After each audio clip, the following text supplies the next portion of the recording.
Good evening, black people and all allies fighting for black liberation, black prosperity, and black joy. I'm Charles Blow, and welcome to Prime. If the reports are true, we may be about to see some big news on the filibuster and voting rights, and it's about time. According to Rolling Stone, President Biden has told top Democrats that after all this time, after all the pressure applied, including here on this show, he may finally be ready to step off the sidelines and lobby for filibuster reform in order to get a voting rights bill passed. Anonymous sources have told Rolling Stone that Biden promised Senate Majority Leader Chuck Schumer and Speaker Nancy Pelosi that he's ready to apply the pressure needed on moderate Democrats who are still opposed to ending the filibuster. Biden has reportedly told Schumer, Chuck, you tell me when you need me to start making phone calls. All that as the Senate returns to work this week, and Senate Democrats are reportedly very near an agreement on a new voting rights bill. Joining me now to discuss is President of Repairers of the Breach, Bishop William Barber, and co-founder of Indivisible, Ezra Levin. Bishop Barber, what do you make of this new report from Rolling Stone? Well, it's an interesting piece. You know, we've been keeping the pressure on. People have gone to jail. We've been marching. We've been pushing. We've been putting in thousands of calls. We know with the filibuster, Charles, that not one piece of progressive justice-making legislation in the history of this country, ever since they came up with the filibuster, has never not been filibustered. It's a bad piece of non-constitutional work. It should never have been a part of the system. We know that it should be ended. And we've got two questions, though. This past Saturday represented 3,000 days since the Section 5 of the Voting Rights Act was gutted. So it's been 3,000 days that Congress has had a chance to work. They haven't. Now we hear there's possibly a new bill. But we got to be careful to make sure that we know what's in that bill, because the filibuster is always used to either kill it or weaken it so bad. So we can't just jump up and say we're on the bandwagon. First of all, we got to examine this new bill, know it clearly what's in it, make sure that it lives up to what's needed and what John Lewis really wanted in it since he wrote the For the People's Act. And then we must not only say just for voting rights, because people need living wages. We need a real infrastructure spending bill that's not just $3 trillion. The Economic Policy Institute says we need $10 trillion. We need police reform. And so we got to be careful here that we don't get played. And that is, you get offered up a Manchin voting bill that's so weakened that it's not what's really needed. Now, I don't know, we haven't seen the language, but we've got to look at the language. And if that's the case, it's past time to end the filibuster, because what they're using now is a coward filibuster. Doesn't even require you to debate. And that should have never been the case in the first place. So, Ezra, you know, last July, Biden vowed that, getting a voting rights bill passed would be, quote, one of the first things that he would do as president. That has not been one of the first things he's done. It's not even been one of the first things he's been focused on doing. So why now? What is this? If this story is true, what is the spur in the saddle that is making him move now? You know, honestly, Charles, I think it's that we're getting close to the end of the reconciliation fight, the fight for infrastructure. And he has, up until now, as long as that has been a live fight, been unwilling to take up the fight for democracy. Now, that is a strategic choice that I disagreed with. I think Bishop Barber disagreed with, that many people disagreed with. We thought democracy needed to come first, but that's not what he chose. He chose to work on roads and bridges first. But we are coming to the end of that fight. There is going to be a reconciliation bill that passes the House. We're going to get that through the Senate, and then the legislative calendar is clear. Now, you said that it might look like he's joining the game, that he's getting into the field. Now, I hope so. I hope so. We had a fear that he wasn't just on the sidelines, but he was at home on the couch, not even watching the game. And it turns out, based on this report, that he is indeed watching the game. Maybe he's on the sidelines, but he's not in the game yet. What we have heard is somebody told somebody who told somebody that he would actually get in this fight. Now, do you remember reading a report in the Rolling Stones, the New York Times, or anywhere else where Joe Biden told somebody who told somebody that he was willing to fight for infrastructure? No, he's been out there fighting for infrastructure. So this is a good step. Look, I like reading this, but I will believe it when I see it. I want to see action on this bill. I want to see the bill pass, and I want to see our elections protected in 2022. And I didn't want to see reports quoting somebody who's quoting somebody. I want to see President Biden out there fighting for our democracy. Bishop Barber, you have been putting pressure on Joe Manchin like probably no one else in America. What do you think the difference would be to have President Biden also join your fight of putting pressure on Joe Manchin? Well, as you said, it should have been engaged from the beginning. We said from the beginning you needed to protect three infrastructures: the infrastructure of our democracy first, voting rights, and then the infrastructure of our daily lives, living wages and healthcare, and then the infrastructure of our roads and bridges and technology. The presidency is the greatest bully pulpit in the world.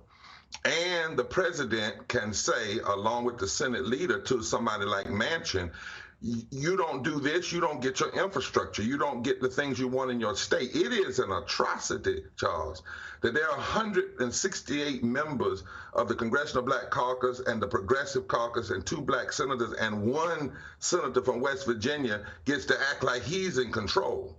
You know, basically, it's high time for the Congress and for the president to say, wait a minute, you're not Joe Biden, you weren't elected president, and you're not going to run this democracy in the hole. You're not going to be a part of the demolition crew of this democracy. And what needs to happen is Manchin needs to be faced. If I also say the president, if he's going to do this, he needs to go to Texas, talk to people, go to West Virginia, he needs to go to Arizona, then he needs to go to the well of the Congress and say why he's going to do this. But I also want to say, Charles, we got to make sure now that if there is this move to end the filibuster or change it, what is it? I don't necessarily like the carve out if it's only going to be for voting rights, but you're not going to do living wages. You're not going to do a real infrastructure and an economic spending plan that's going to lift the poor and low wealth. And you're not going to do police reform. And then if what we're carving it out for is a Manchin concoction of a voting rights of the For the People's Act, what about the Voting Rights Act restoration and that part? What's in the bill? What's in the bill? What is it really going to do? Is it going to stop what's happening at the state level? I believe that part of what's happening here is the president and others see that the Republicans are playing for the long game. McCarthy said they want to rule for 100 years. That's what they said. That's why they're doing these things in the states. And so maybe somebody's seeing that. I hope we haven't waited too late. But the bottom line is we've got to end this non-constitutional filibuster that's being used to block constitutional rights.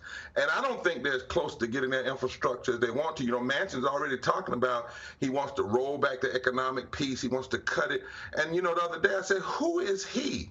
Who is he to say that he can compromise on the needs of the people and say poor people have and low wealth people have had enough? So we've got work to do in this democracy. If the president's going to get in, I would say this: get in with both feet all the way up to your nose, and let's save this democracy.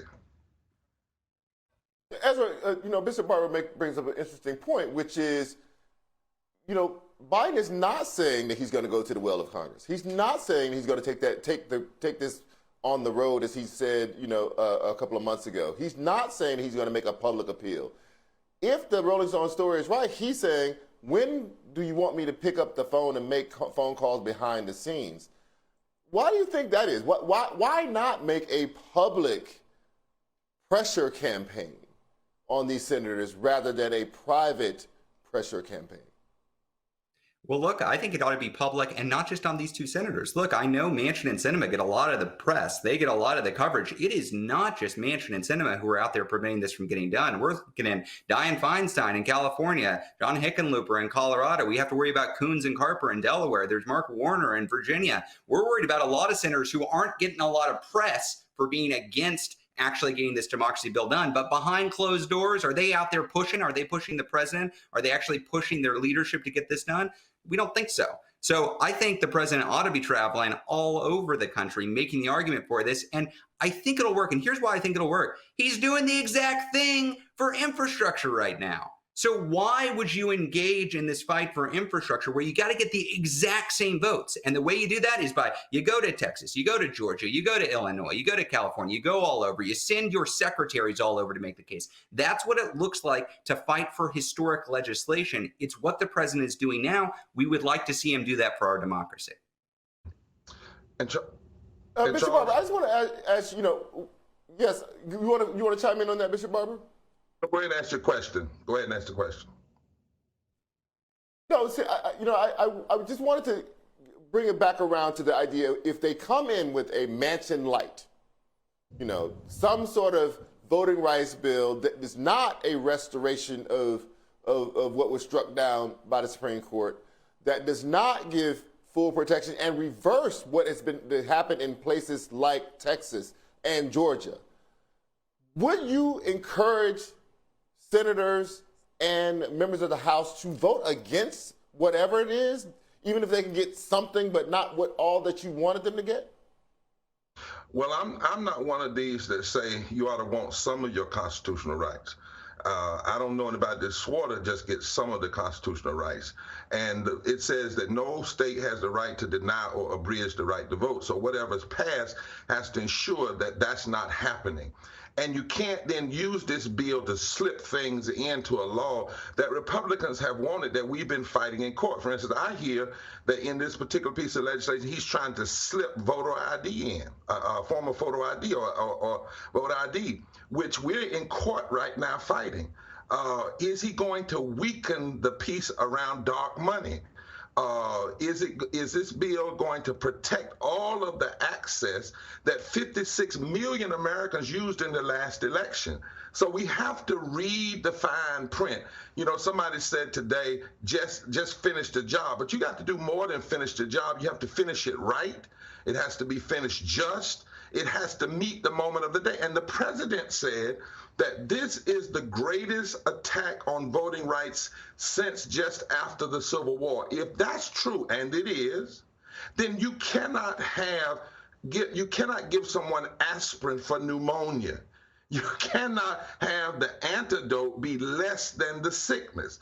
And so I'm very concerned. I'm very concerned that Manchin was put in charge of writing the bill and not, say, Senator Warnock, who gave them the powers. It was his election, Senator Warnock and the other senator in Georgia. Why weren't they given the chair of this committee and then Manchin be on the committee? We are leaning too much into this man that we know is following the guidelines of the Chamber of Commerce and the Koch brothers, that we know is willing to hurt people in his own state.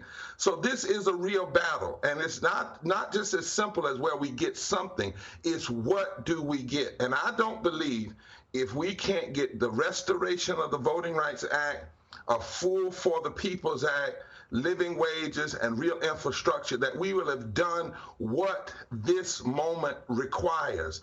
And for God's sake, we can't end the filibuster for something that's actually, after it's passed, is going to take us backwards rather than forward. So we've got to look at the fine print. We put the fox watching the hen house. Manchin is the fox. Well, if he's a reformed fox and he's going to do right, then I'm all with that. But if he's still trying to be slick and sly, we have to be careful. Bishop Barber and Ezra Levin, thank you, gentlemen, both tonight for joining me. Nice, fascinating story. We're going to stay on top of it. Hopefully to have you back if there are more developments. Thank you for being here tonight. The California recall is about to come to an end. We'll tell you what could happen in the Sunshine State next on Prime. You're watching